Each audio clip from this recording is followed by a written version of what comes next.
ito ay rated SPG. Striktong patnubay at gabay ng magulang ang kailangan. Maaaring may masiselang tema, lengguwahe, karahasan, sexual, horror o droga na hindi angkop sa mga... Maayos nang nakarating sina Pirena at Tera sa Adamya, ang kaharian ni Imaw. Labis ang pasasalamat ni Imaw nang masilayan niya na nga ang anak ni Danaya na si Tera, ang tagapagligtas ng Encantadia. Subalit hindi nagtagal na wala ng malay si Tera dahil sa matinding pagod. Subalit, paggising nga niya, gulat at litong-lito siya sa mga pangyayari at bagamat nasa proseso pa nga siya ng pag-a-adjust, nagkaroon ng panibagong pag-asa si Imaw.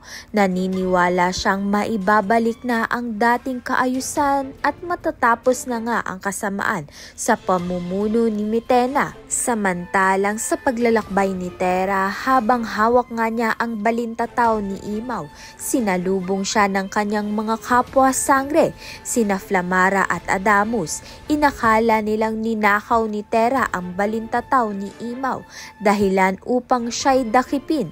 Ito ang naging unang pagtatagpo ng mga sangre, isang tagpong puno ng pag-aalinlangan, tensyon at kapalarang naghihintay pang mabunyag.